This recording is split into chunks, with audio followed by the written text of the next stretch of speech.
유대인들이 주기로 하미로라. 유대인의 명절인 초막절이 가까운지라. 그 형제들이 예수께 이르되 당신이 행하는 일을 제자들도 보게 여기를 떠나 유대로 가소서. 스스로 나타나기를 구하면서 묻혀서 일하는 사람이 없나니 이 일을 행하려 하거든 자신을 세상에 나타내소서 하니 이는 그 형제들이라도 예수를 믿지 아니하미로라. 예수께서 가르치되 내 때는 아직 이르지 아니하였거니와 너희 때는 늘 준비되어 있느니라. 세상에 너희를 미워하지 못하되 나를 미워하나니 이는 내가 세상의 형사를 악하다 증거하미라. 너희는 명절에 올라가라. 나는 내 때가 아직 차지 못하였으니 이 명절에 아직 올라가지 아니하노라. 이 말씀을 하시고 갈릴리에 머물러 계시니라. 예수님께서 주로 복음을 증거하는 곳이 갈릴리였습니다. 왜냐하면 유대 땅에 가게 되면은 지금 자기 때가 아닌데, 그 때가 아니라는 것은 무슨 말씀이냐면 십자가에 죽을 때가 아닌데, 자기가 지금 하나님께서 주신 그 사명을 끝날 때가 아닌데, 그래서 거기 가면은 혹시 유대인들 잡혀서 때가 아닐 때 당할까, 그래서 갈릴리에서 다니시고 유대 다니러 아니하심은 하는 말씀이 1절에 나옵니다. 그러므로 하나님의 때, 그리스도의 때는 곧 그가 십자가에 못 박혀 죽으실 때입니다. 그리고 살아나셔서 영원한 우리의 생명을 약속받는 귀한 일을 하실 때가 아직 이르지 않았다. 이것은 요한복음 2장 4절 말씀에도 가나 혼인잔치에서 포도주를 만들 때도 똑같은 말씀하셨죠. 내 때가 아직 이르지 않았다 하는 말씀을. 그래서 예수님께서는 계속해서 하나님께 주신 사명을 감당하기 위해서 지금 하나하나 말씀하시면서 가시는 것입니다. 그런데 10절에 보시면 세상이 너를 미워하지 못하되 나를 미워하나니 이는 내가 세상의 행사를 향한 악하다 증거하노라. 세상의 죄를 폭로하고 죄의 세계에서 하나님의 나라로 돌아오라는 것을 말씀하기 때문에 세상은 나를 미워한다고 말씀했습니다. 즉 죄 없는 예수 그리스도를 미워하는 것을 여기 말씀하십니다. 이 명절은, 초막절이라고 하는 명절은 유대 명절 가운데 아주 세 번째로 가장 중요한 명절이죠. 유월절과 오순절과 초막절이 있는데, 이 초막절에는 이스라엘 사람들이 광야에 나와서 가나안까지 올 때까지 여러 가지 어려움을 당한 날을 기념하는 초막절입니다. 이때는 밖에 야외에다 천막을 쳐놓고 거기에서 일주일 동안 축제를 벌리면서, 그리고 일주일 동안 고통을 당하면서 그게 보낸 것이 초막절이에요. 그래서 초막절 명절날, 명절이 되면은 유월절이나 오순절이나 초막절 명절이 되면은 저 사람들은 예루살렘에 모여서 이 명절을 축제하는 것입니다. 그래서 명절날 이렇게 예수님께서 말씀하시는 것인데, 그 다음에 그 보면은 형제들이 그 명절날 예루살렘에 올라갑니다. 그래서 자기는 이대로 가지 않는다. 왜? 때가 이르지 않았다. 그러나 나중에 갑니다. 10절에 보시면은 그 형제들이 명절에 올라간 후 자기도 올라가지 나타내지 않고 비밀이 하시었습니다. 자기는 올라가지 않겠다고 했지만은 비밀이 몰래 갔습니다. 왜냐하면은 자기 나타나게 되면은 자기 때가 이르지 않았을 때 일이 일어날 것을 생각해서 미리 아시고 그렇게 가신 것입니다. 11절에 명절 중에 유대인들이 예수를 찾으면서 그가 어디 있느냐 하고 예수께 대하여 무리 중에서 수군거림이 많아 혹은 좋은 사람이라 하며 혹은 아니라 무리를 미워하게 한다 하나, 그러나 유대인들을 두려워함으로 드러나게 그를 말하는 자가 없더라. 이 예수님에 대해서 많은 사람들이 얘기를 합니다. 그는 선한 사람이고 그는 미혹하는 사람이고 여러 가지 얘기를 하지만은 유대인들이 이걸 통해서 예수를 잡으려는 그런 시기이기 때문에 사람들이 마음대로 얘기할 수도 없고, 또 그것을 말함으로 말하냐면 유대인들에게 교회에서 쫓겨나는 무서운 벌을 받기 때문에 감히 얘기를 못합니다. 이미 명절, 14절, 이미 명절의 중간이 되어 예수께서 성전에 올라가서 가르치시니, 예수님은 항상 가시는 곳마다 말씀 증거에 있습니다. 다른 것을 하지 않았습니다. 항상 말씀을 증거했습니다. 그래서 명절의 중간이 되어, 일주일의 명절의 중간이니까 한 3, 4일이 지나갈 때죠. 중간이 되어 예수께서 성전에 올라가서 가르치시니 유대인들이 기이 여겨 가로되 이 사람은 배우지 아니하였거늘 어떻게 그를 아느냐 하니, 예수께서 대답하여 가르치되 내 교훈은 내 것이 아니요 나를 보내신 이의 것이니라 했습니다. 항상 예수님께서는 때를 놓치지 않고 하나님의 말씀을 증거하는데, 여기 보면은 사람들이 예수님 말씀을 듣고 참 놀랍니다. 참 기이하게 여깁니다. 도대체 이 배우지 않은 이 무식한 사람이 어떻게 이렇게 말을 잘할 수 있을까 하고 얘기합니다. 그런데 예수 믿게 되면은 놀랍게도 하나님의 지혜와 명철과 총명이 함께 하심으로 우리가 지혜로운 사람이 되는 것입니다. 그래서 고린도전서 1장 19절에 보시면 세상의 지혜와 총명을 폐하시겠다고 말씀했었어요. 고린도전서 1장 19절에. 그래서 하나님의 지혜는 곧 그리스도라고 했습니다. 1장 24절 보시면 고린도전서 1장 24절 보시면 하나님의 지혜는 그리스도라. 하나님의 능력은 그리스도라고 말씀했습니다. 세상의 지혜는 필요가 없느냐? 필요하죠. 세상의 지혜는 우리가 세상 사는데 필요합니다. 이것은 영원한 지혜가 아닙니다. 세상 사는 동안의 지혜죠. 변하는 지혜죠. 변하는 지식이죠. 그러나 하나님 말씀은 영원토록 변하지 않는 하나님의 지혜입니다. 그래서 다르죠. 세상에서 배우지 말고 세상에서 무식하고 세상의 바보처럼 살라는 것이 아니고 하나님의 지혜를 갖게 되면 세상의 지혜도 가장 유익하게 쓸 수가 있습니다. 하나님의 지혜를 갖게 되면 세상 돈도 유익하게 쓸 수 있습니다. 그러므로 세상의 지혜는 하나님 말씀을 증거하는 데 쓸 수 있으나 그러나 자기 지혜, 영원한 지혜는 쓸 수가 없습니다. 그러므로 이렇게 이 사람들은 배우지 아니하였거늘 어떻게 그를 아느냐 하는 정도로 참으로 놀랍게 말씀하십니다. 그것도 우리가 사도행전 4장에 보시면은 사도행전 4장 베드로와 요한이 사람들에게 복음을 증거할 때 세상에서 오직 예수 그리스도만이 구원받은 일입니다. 세상에 어떤 다른 일도 주지 않았다.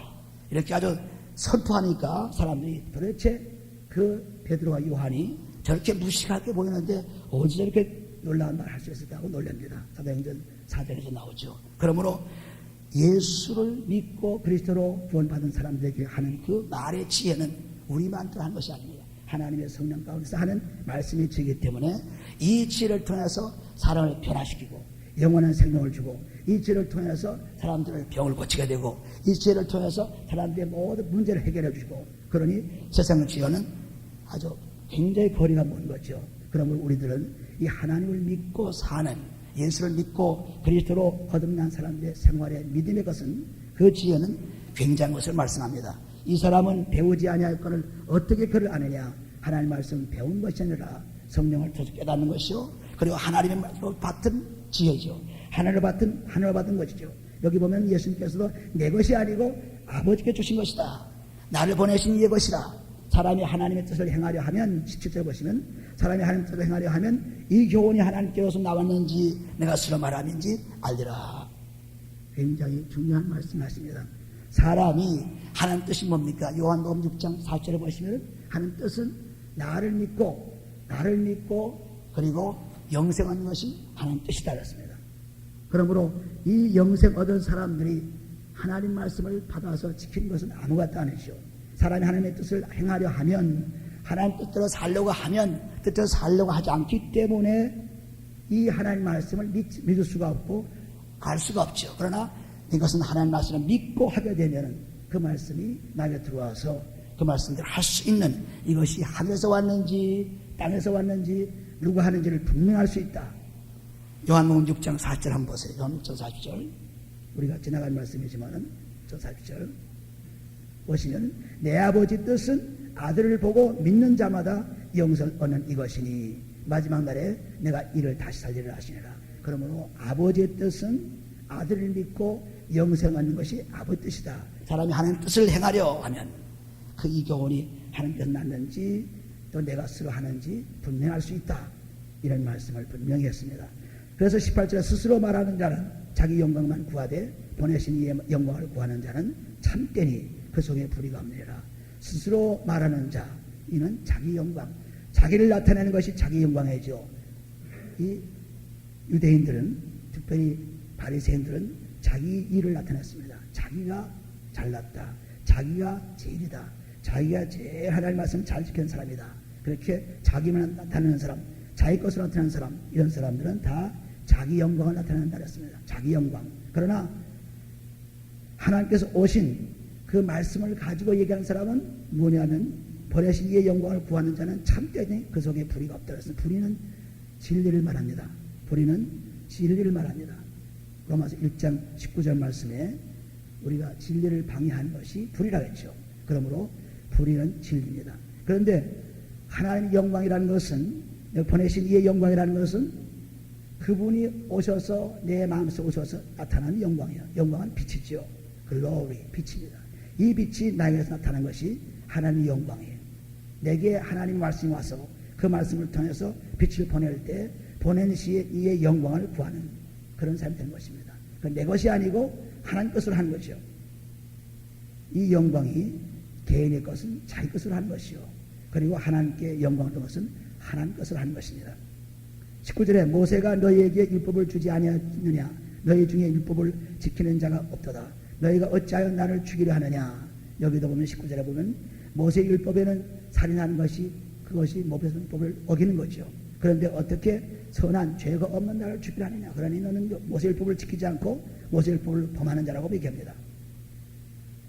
무리가 대답하되 당신은 귀신이 들렸도다. 누가 당신을 죽이려 하나이까. 예수께서 대답하여 가라사대 내가 한 가지 일을 행하며 너희가 다 이를 인하여 귀히 여기도다. 모세가 너희에게 할례를 주었으나 이 한 가지 일은 이적을 행하는 거죠.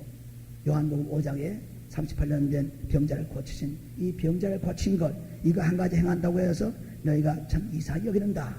이것은 의뢰이다 하나님께서 하신 것인데 모세가 너희에게 할례를 주었으니 그러나 할례는 모세에게서 난 것이 아니요 주상들에게서 난 것이라. 그러므로 너희가 안식일에도 사람에게 할례를 주리라. 이 할례는 우리가 사람이 태어나면 애가 8일 만에 그러한 남자의 성기를 잘라서 그리고 완전히 그걸 없애주는 그러한 피부를 껍질을 벗기는 것입니다. 이게 할례입니다. 그래서 이 할례는 창세기 10장에 하나님께서 이스라엘 민족과 언약을 세울 때 하나님의 백성 언약을 세울 때 처음으로 아브라함과 아브라함 자손들을 할례를 했습니다. 이 할례 시작이 바로 아브라함부터 일어난 것이지 모세로부터 온 것은 아닙니다. 그러나 모세 율법을 통해서 그런 할례를 하게 했으니 그 안식일에도 너희가 할례를 하는구나 그랬습니다.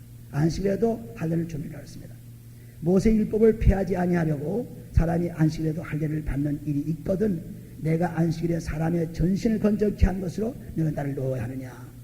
그 피부의 일부를 잘랐는데도 안식일에 하였건을 하물며 온몸 전체를 다 고쳐주는 이 하나님의 능력을 행하는데 안식일을 할 수 없겠느냐 하는 말씀입니다. 안식일에는 일하면 안 되고 안식일 움직이면 안 되고 안식일에는 그냥 안식하고 있어야 될 텐데 어떻게 네가 하나님의 말씀을 어기고 사람들의 병을 고치느냐. 그러나 너희 할례를 하는 그 안식일에도 할례를 하는데 이제 내가 안식일에 전신을 하나님의 전신을 다 고친 것이 무엇이 잘못된 것이냐고 반문합니다.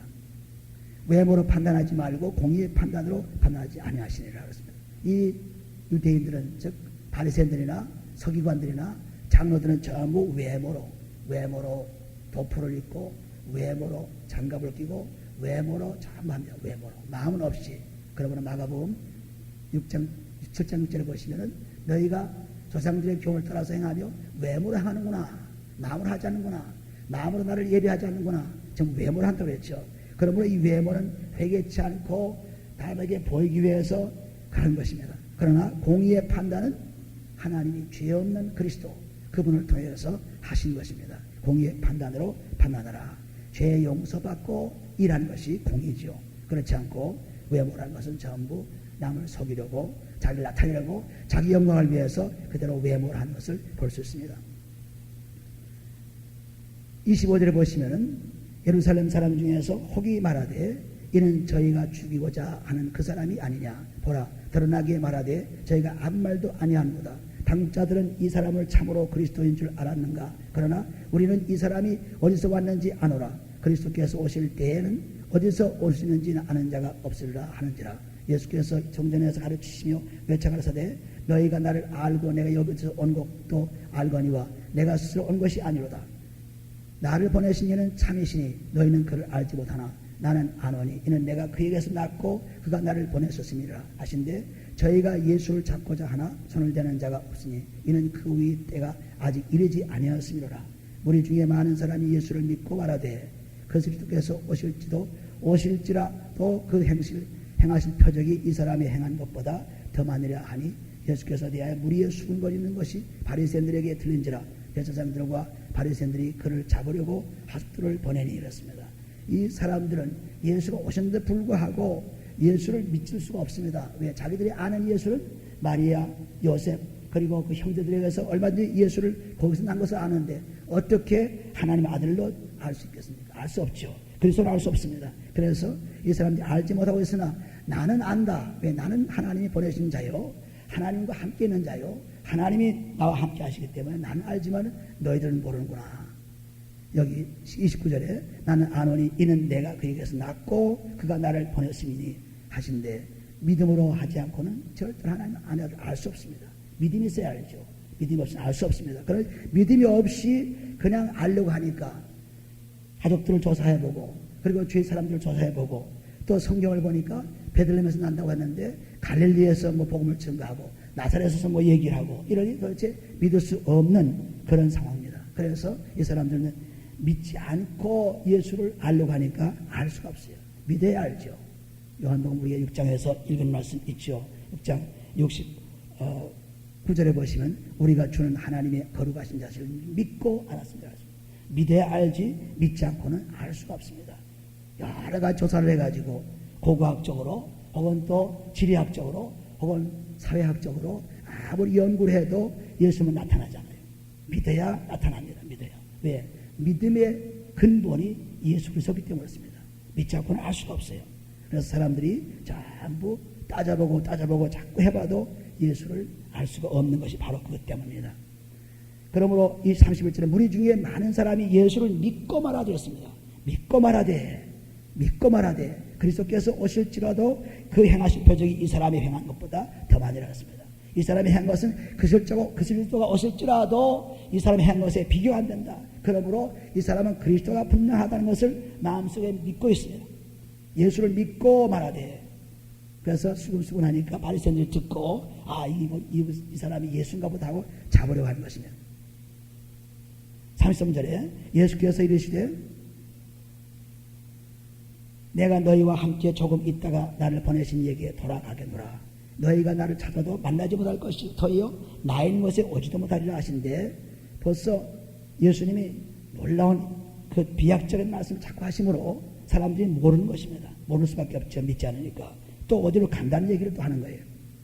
33 너희가 나를 찾아도 만나지 못할 것이요 나 있는 곳에 오지도 못하리라 하신데 35절에 보시면 이에 유대인들이 서로 묻되 이 사람이 어디로 가기에 우리가 저를 만나지 못하리요 헬라인 중에 흩어져 사는 자들에게 가서 헬라인을 가르칠 터인가 나를 찾아도 만나지 못할 터이요 나 있는 곳에 오지도 못하리라 한 이 말이 무슨 말이냐 하니라.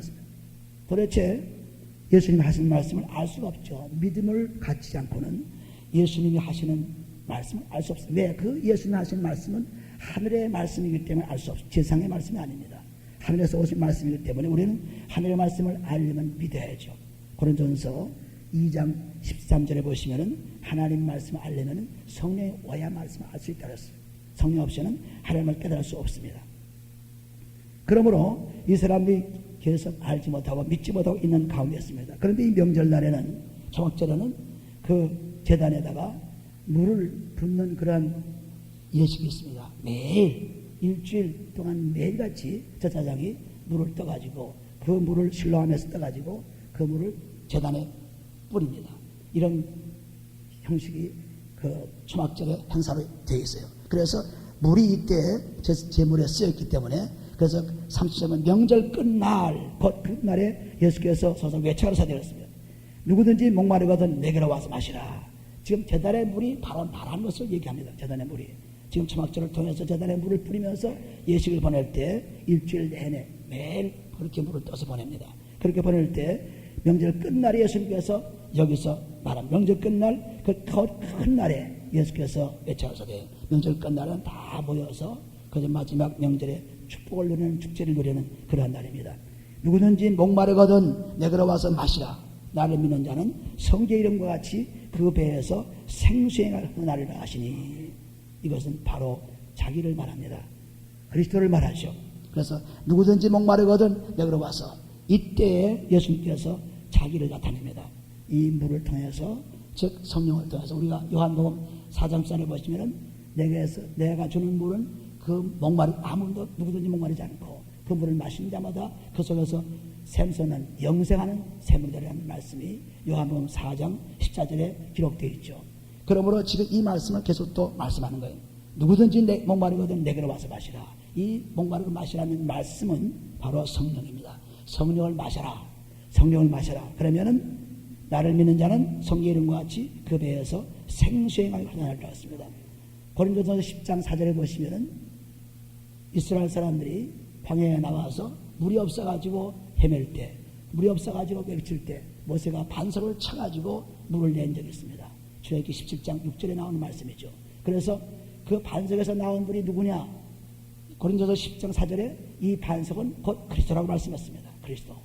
그러므로 벌써부터 이 반석에서 나온 물, 그 물은 성령을 얘기합니다. 그리스도를 얘기합니다. 그래서 누구든지 목마르거든 내게로 와서 마셔라. 그리스도 반석 와서 마셔라. 그러면은 그 물을 마시는 자마다 목마르지 아니하고, 그리고 그 마신 물 속에서 영생하는 샘솟는 샘물이 되는 것을 맛볼 수 있는 그런 삶이 성경의 이름과 같이 그 배에서 생수의 강이 흘러나리라 하시니, 그래서 성령을 조금 맛보기 시작하면은, 충만하지 않았지만 조금 맛보기 시작하면은 이 생수의 강물이 흐름을 깨달을 수 있습니다. 그러나 성령이 충만하게 되면은 내 속에 생수의 강이 그냥 흘러가는 것을 우리가 알 수 있죠. 시편 36편에 보시면 36편 한번 찾아보세요. 시편 36편 36편에 보시면은 어디 보면 827페이지입니다. 827페이지에 시편 36편 8절에 보시면 저희가 주의 집에 살찐 것으로 풍족할 것이라. 주께서 주의 복락의 강수로 마시우시리다. 하나님의 집에, 즉 하나님의 성전에 대한 그리스도께서 주시는 그 생수, 그리스도께서 주시는 말씀, 요한복음 6장에도 내 살은 생명의 떡이라고 그랬죠. 그리고 내가 주는 물은 영생하는 물이라고 했습니다. 목마르지 않는 물이라고 했어요. 그러므로 저희가 주의 집에 살찐 것으로 풍족할 것이며 주의 말씀으로 풍족할 것이며 윤택해질 것이며 주께서 주의 복락의 강, 기쁨의 강물, 바로 성령의 강수로 마시라고 했습니다. 그러므로 그리스도를 믿고 그리스도와 구원받은 사람들은 이렇게 말씀으로 충만히 윤택해지고 풍족해지고, 그리고 기쁨의 강물로, 즉 기쁨의 생수의 그러한 성령의 물로 항상 기쁨으로 충만한 삶을 누릴 수 있는 것을 말씀합니다. 그래서 이 예수님께서 지금 이 말씀하시는 말씀이 놀라운 말씀이요, 중요한 말씀이죠. 그 생수를 마셔서, 즉 영생하는 생수, 성령을 통해서 오시는 생수입니다. 성령을 통해서 오시는 생수를 마시게 되면 우리는 점점 더 이 배에서, 하나님의 말씀은 배로 들어가는 것이 머리로 들어가는 것이 아닙니다. 항상 배에 들어가는 배. 그래서 하나님의 말씀을 먹는다고 말합니다. 요한계시록 10장 10절 보시면 말씀을 먹으라고 했죠. 그럼 그 말씀을 먹어서 배에 채운 것이지 머리에 채운 것이 아니에요. 그러므로 성령과 함께 말씀이 들어오면은 그 말씀이 내 배에 계속 차고 배부르게 됩니다. 그리고 목마르지 않게 되죠. 요한복음 3장 3절에 보시면은 하나님께서 성령을 그냥 충만히 주심에, 성령을 끊임없이 주심에 하나님께서 말씀을 계속 주셔서 말씀하셨다는 요한복음 3장 3절 말씀 우리가 기억하는 대로 하나님의 성령을 통해서 말씀이 임하십니다. 성령을 통해서 말씀을 깨닫습니다. 성령을 통해서 하나님의 축복을 주십니다. 요한복음 14장에 보시면 14장 보시면은 이 진리의 성령이 오시면은, 즉 그리스도의 피로 죄 사함 받고 하나님의 말씀을 받는 받는 절차가 성령을 통해서 받는 것입니다. 요한복음 14장 26절에 보시면은 보혜사 곧 아버지께서 내 이름으로 보내실 성령, 그가 너에게 모든 것을 가르치시고 내가 너에게 말한 모든 것을 생각하게 하시라 했습니다. 그러므로 성령은 진리의 영이라, 즉 말씀을 깨닫게 해주시고 말씀을 인도해 주시고 말씀을 우리에게 풍성히 채워주시는 일을 하시는 분이 성령이에요. 아버지께서 예수를 보내시고 그리스도를 죽게 하시고 그리고 하늘에 올리우시고 그 다음에 주신 것이 바로 성령입니다. 성령, 예수 이름으로 주신 거죠.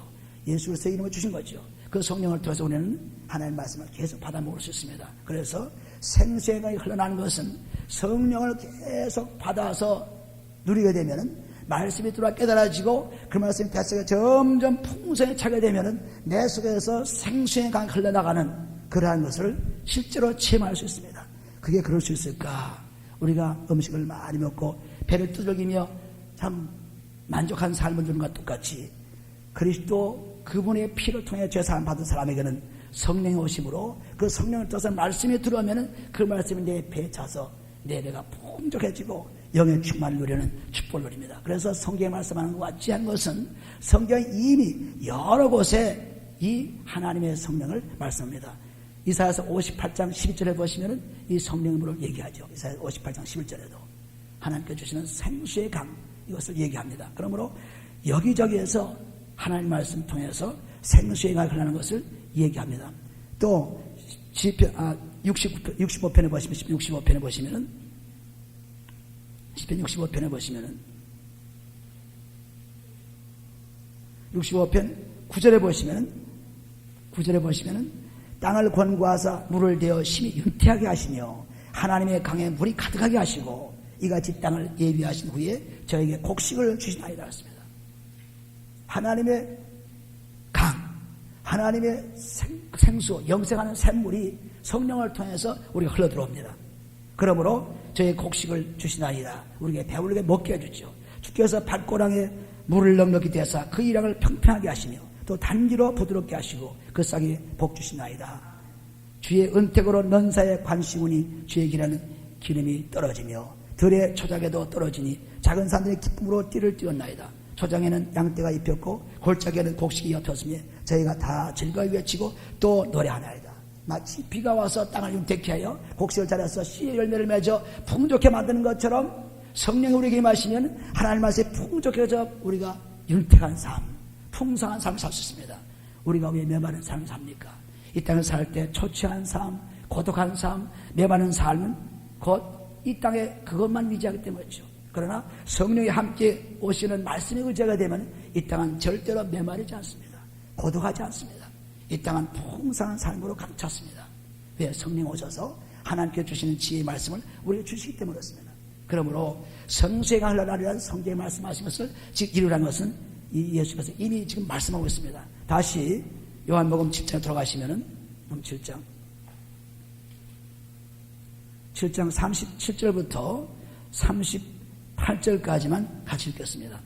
명절 끝날 곧 큰 날에 예수께서 서서 외쳐가사대 누구든지 목마르거든 내게로 와서 마시라. 나를 믿는 자는 성경의 이름과 같이 그 배에서 생수의 흘러나리라 하시니 이미 성경 구약 성경에 이미 다 나오는 그 말씀과 다 이루어졌다. 그것이 전부 말씀하고 있다. 그러므로 39절에 이는 그를 믿는 자의 받을 성령을 가리켜 말씀하신 것이라. 믿고 제사함 받으면은 하나님께서 성령을 주신다는 약속의 말씀입니다. 그런데 여기 보면 예수께서 아직 영광을 받지 못하신 고로 성령이 아직 저희에게 계시지 아니하시더라. 예수님께서 부활하셔서 하늘 우편에 아버지 옆에 지금 가 있지 않으므로 아직도 성령을 보내지 않았기 때문에 이 영광이 있어야만, 그 영광은 예수 그리스도께서 그리스도 예수로 아버지 우편에 앉아 계시는 영광입니다. 다시 말해서 그리스도 나타나는 영광이죠. 하늘 우편에 그리스도가 나타나는 영광, 하나님의 영광은 그리스도 나타나는 영광입니다. 하나님의 영광. 그러므로 그 영광이 내게서 나타나려면 그리스도의 말씀이 내게 들어와서 그 빛이 나가면 영광이 나타날 수 있죠. 그렇지 않고는 영광이 나타날 수 없습니다. 예수께서 아직 영광을 받지 못하신 고로 성령이 아직 저희에게 계시지 아니하시더라습니다. 이제 예수님께서 하늘에 오르시면은 내 이름을 주실 성령, 조금 전에 읽은 14장 요한복음 14장 16절 말씀, 내 이름을 주실 성령이 오시면은 내가 말한 것을 깨닫게 하고 내가 얘기한 것을 전부 알게 하고 또 내 것을 가지고 너에게 말을 하리라 하는 말씀 그대로 진리의 성령이 오셔서 말씀하시는데 아직도 지금 부활하셔서 하나님 우편에 올라가지 않았습니다. 실천하지 않았습니다. 그래서 말씀하십니다. 이 말씀을 들은 무리 중에서 혹 이가 참으로 그 선자라 하며 혹은 그리스도라 하며 어떤 일은 그리스도가 어찌 갈릴리에서 나거느냐 했습니다. 성경에는 베들레헴에서 나온다는 말씀이 갈릴리에서 나오는 말씀은 없어요. 그러나 갈릴리에서 예수님께서 주로 복음을 증거했습니다. 그리고 나사렛에서 자랐습니다. 그러므로 갈릴리와 나사렛 자꾸 얘기하기 때문에 사람들이 베들레헴이 난다고 하는데 왜 그럴까 하고 얘기합니다. 그러므로 성경에 이르기를 그리스도는 다윗의 씨로 또 다윗에 살던 촌 베들레헴에서 나오리라 하지 아니하느냐 하며 예수를 인하여 우리 중에서 장난되느라. 보세요. 전부 따지는 거죠. 베들레헴에서 난다는 예수인데 도대체 여기 갈릴리를 얘기하고 나사렛을 얘기하니 도대체 어찌된 말이냐. 서로 의논이 분분합니다. 따지고 나면은 나중에는 아무것도 얻지 못해요. 오직 믿음으로 통해서 얻죠. 하나님의 말씀을 행하고자 하는 사람들은 반드시 내가 한 말을 믿을 수 있다는 것을 우리가 조금 전에 읽었죠. 17절 말씀에 사람이 하나님의 뜻을 행하려 하면 즉 믿음을 가지고 있으면, 영생을 가지고 있으면 이 교훈이 하나님께서 왔는지 내가 스스로 말함인지 알리라. 하나님께서 주신 말씀. 그러므로 마태복음 16장 10절을 보시면 베드로에게 예수님께서 묻습니다. 나를 누구라 생각하느냐? 저는 그리스도시요 살아계신 아버지 아들 하나님 아들입니다. 살아계신 하나님 아들입니다고 얘기합니다. 그러니까 이것은 세상에 주신 그러한 지식으로 한 것이 아니고 하나님이 아버지께 주신 그러한 것을 말씀한 것이다. 아버지께서 주시기 때문에 내가 말했지 다른 것을 말하지 않았다고 해서 말씀하죠. 그러므로 우리가 아버지께서 믿음을 주신 그 사람들에게는 얼마든지 하나님의 말씀을 믿을 수가 있어요. 100% 믿을 수가 있죠. 그러나 그렇지 않은 사람이 믿을 수가 없습니다. 따져서 보면 점점 오리무중에 쌓입니다. 왜? 따지는 것이 말씀이 아니기 때문에 그렇습니다. 항상 말씀은 그대로 믿고 그 다음에 축복으로 깨닫는 것입니다. 어떻게? 진리의 영 성령 오셔야 깨닫죠. 성령 오셔야. 세상의 영을 받지 않고 성령을 받아야 하나님의 말씀 깨닫는다고 말씀했습니다. 고린도전서 2장 12절 13절 말씀이죠. 그러므로 그 중에는 그를 찾고자 하는 자들도 있으나 손을 대는 자가 없었더라. 이렇게 여러 가지 사람들이 의논하고 쟁론을 하고 어떤 사람은 그리스도라 어떤 사람은 또 그리스도가 아니라 이렇게 쟁론할 때 잡을 수가 없었습니다. 문제가 날까봐.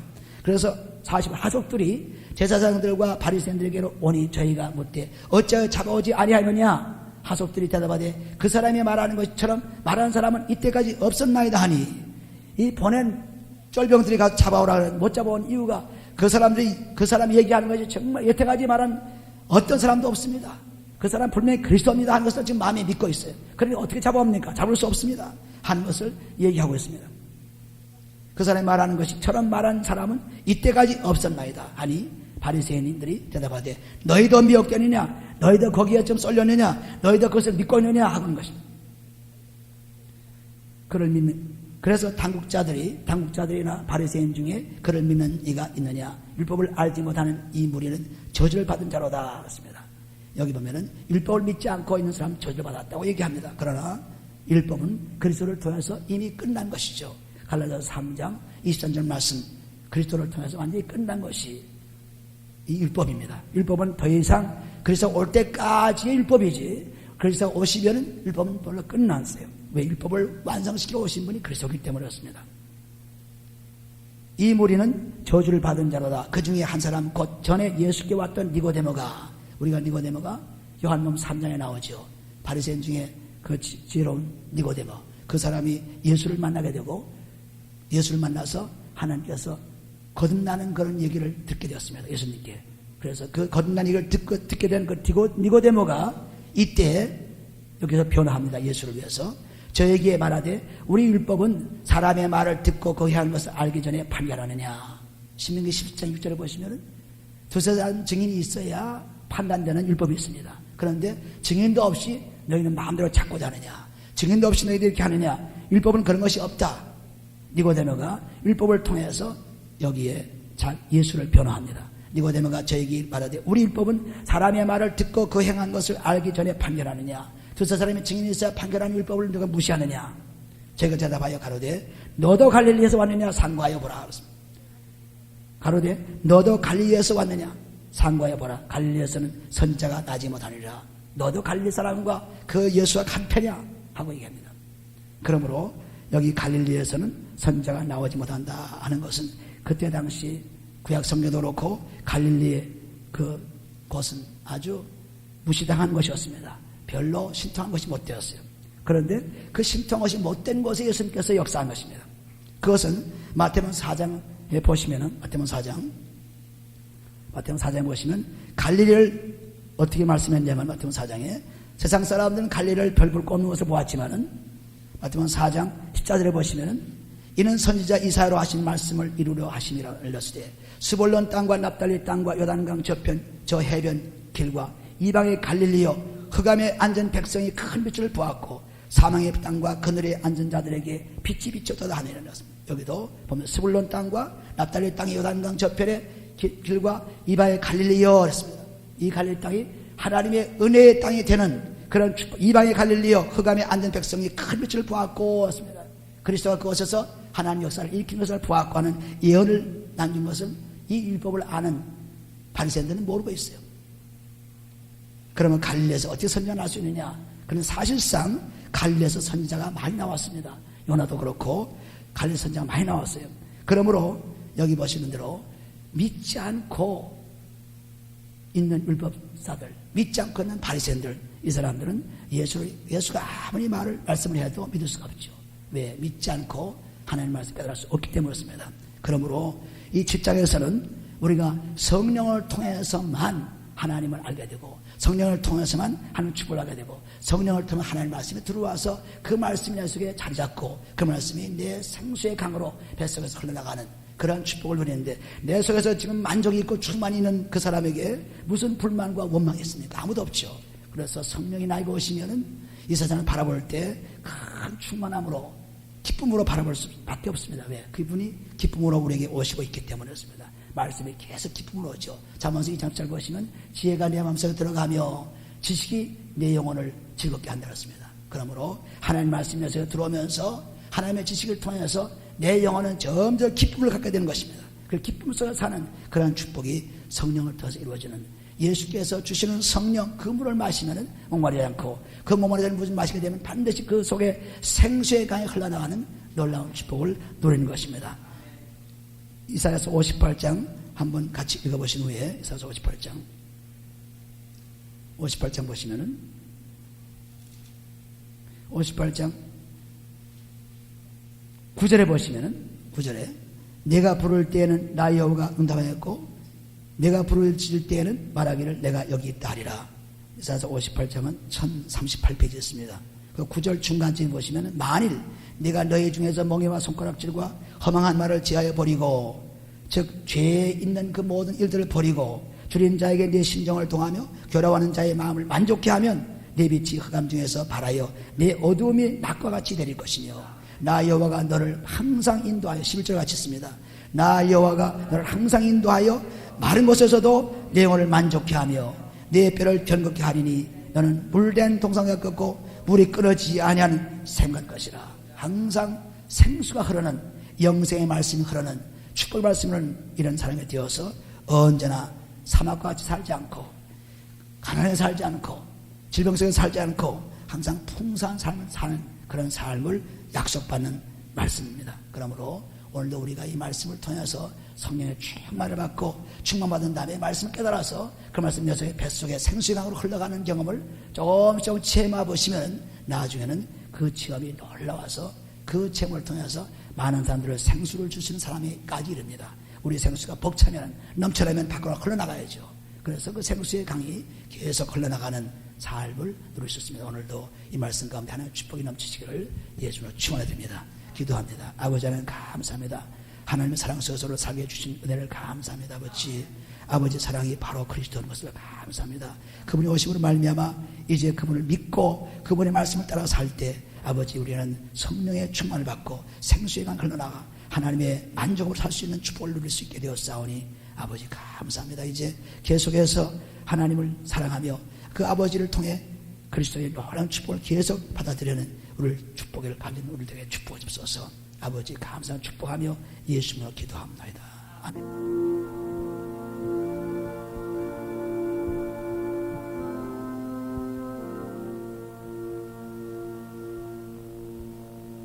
나 같은 죄인 살리신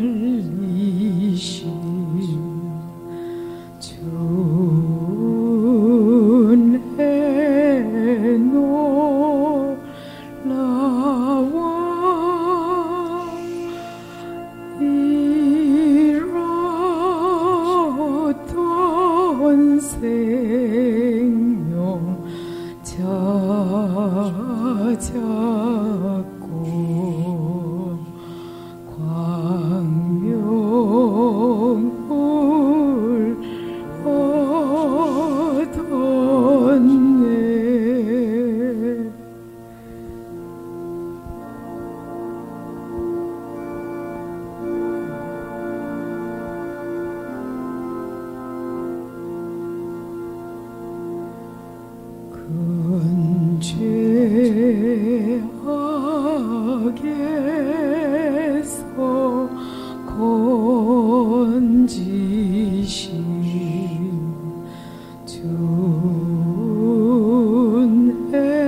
준해고 마와 나 처음 믿은 그 시간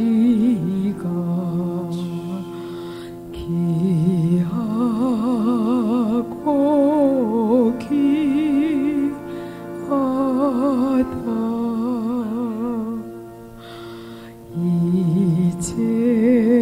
이제껏 내가 산 곳도 주님의 은혜라 또 나를 장차 본향에 인도해 주